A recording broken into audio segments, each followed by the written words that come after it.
பண்ணிட்டாங்கன்னா, மக்கால நிறைய பேர் முஸ்லீம் ஆகிட்டாங்க. நிறைய பேர் முஸ்லீம் ஆகி இருப்பாங்க இல்லையா, அவங்களாம் அனுப்பாமல் வச்சுருக்காங்களா, அவங்க எல்லாருமே வந்து அபூ பஷீர் கூட வந்து சேர்ந்துக்கிட்டாங்க. சேர்ந்து கிட்டத்தட்ட ஒரு 30க்கும் மேற்பட்டவர்கள் அங்கே இருக்கிறாங்க. ஒரு இந்த இடம் தான் அப்படின்னு சொன்னால் வந்து தாக்குது, அவங்கள வந்து அடிச்சிடலாம். ஆனால் அவங்கள ஒன்றுமே பண்ண முடியல. இன்றைக்கி இந்த இடத்துல இருப்பாங்க, நாளைக்கு இன்னொரு இடத்துக்கு மாறிடுவாங்க, அதுக்கு அடுத்த நாள் இன்னொரு இடத்துக்கு மாறிடுவாங்க. இப்படி ஒவ்வொரு இடமா அவங்க மாறிக்கிட்டே இருக்கிறாங்க. வரக்கூடிய அந்த வியாபார கூட்டத்தின் மீது தாக்குதல் தொடுக்கிறாங்க. அப்போ உடனே இவனுங்க என்ன பண்ணுறானுங்க, மக்காவினுடைய அந்த குஃபார்கள் எல்லாருமே, குஃபார்களுடைய தலைவர்கள்லாம் வந்து ஆலோசனை பண்ணுறாங்க. பண்ணி என்ன பண்ணுறாங்க, நேராக நபி ஸல்லல்லாஹு அலைஹி வஸல்லம் வர்றாங்க. வந்து முஹம்மது ஸல்லல்லாஹு அலைஹி வஸல்லம் அவர்களே, நாங்கள் வந்து இந்த ஒப்பந்தம் போட்டோம்.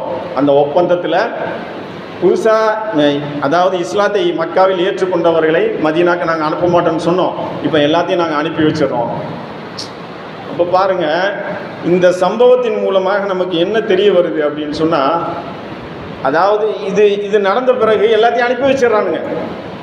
மக்காவில் இருந்து மதீனாக்கு யாரெல்லாம் இஸ்லாத்துக்கு வந்தாங்களோ அவனுங்க ஒப்பந்தத்தை மீறி அனுப்பி வச்சிடறாங்க. அனுப்பி வச்சு இது யாருக்கு வெற்றி? முஸ்லீம்களுக்கான வெற்றி தானே. இது மிகப்பெரிய ஒரு வெற்றி முஸ்லீம்களுக்கு. ஒப்பந்தத்தையே அவனுக்கு கிழிச்சு போட்டுறானுங்க. அந்த ஹுதைபியா ஒப்பந்தமே காலாவதி ஆகி போகுது. இதுக்கு இடைப்பட்ட அந்த காலகட்டத்தில் அந்த ஒப்பந்தம் போட்டிருந்தாங்கல்ல, அந்த காலகட்டத்தில் என்ன ஆகுதுன்னு சொன்னால், முஸ்லீம்கள் வந்து தாவா பணி செஞ்சுக்கிட்டே இருக்கிறாங்க மக்களுக்கு மத்தியில். அதாவது வெறும் 3000 பேர் தான் இஸ்லாத்துக்கு வந்திருந்தாங்க. எப்போ? ஹுதைபியாவுக்கு முன்னாடி, அந்த ஒப்பந்தம் போடப்படுறதுக்கு முன்னாடி வெறும் 3000 பேர் தான் இஸ்லாத்துக்கு வந்திருந்தாங்க. ஹுதைபியா ஒப்பந்தம் கிழிக்கப்பட்ட பிறகு 10,000க்கும் மேற்பட்ட சஹாபாக்கள், 10,000க்கும் மேற்பட்டவர்கள் இஸ்லாத்துக்கு வந்துட்டாங்க. அப்போ அல்லாஹ் வந்து பாருங்கள், அதுதான் நான் ஆரம்பத்தில் ஓதி காட்டிய அந்த திருமுறை வசனத்தில் அல்லாஹ் குறிப்பிடுகின்றான். இவர்கள் சூழ்ச்சி செய்கின்றார்கள், சூழ்ச்சிக்கு மேல் சூழ்ச்சிகளை செய்து கொண்டே இருக்கின்றார்கள். அவர்கள் அறியாத புறத்தில் நாமும் சூழ்ச்சி செய்வோம். இன்னொரு வசனத்தில் அல்லாஹ் தஆலா குறிப்பிடுகின்றான்.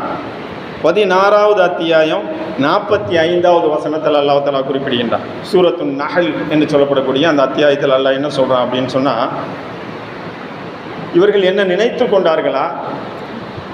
தீய சூழ்ச்சிகளை இவர்கள் செய்து கொண்டே இருப்பார்கள். இவர்களை நாம் அப்படியே விட்டு விடுவோம் என்று இவர்கள் நினைத்து கொண்டார்களா? திடீரென்று பூமியை 2ஆக பிளந்து இவர்களை விழுங்க வைத்து விடுவோம். அல்லாஹ் அந்த வசனத்தில் குறிப்பிடுகின்றான். திடீரென்று பூமியை 2ஆக பிளந்து இவர்களை நாம் விழுங்க வைத்து விடுவோம்.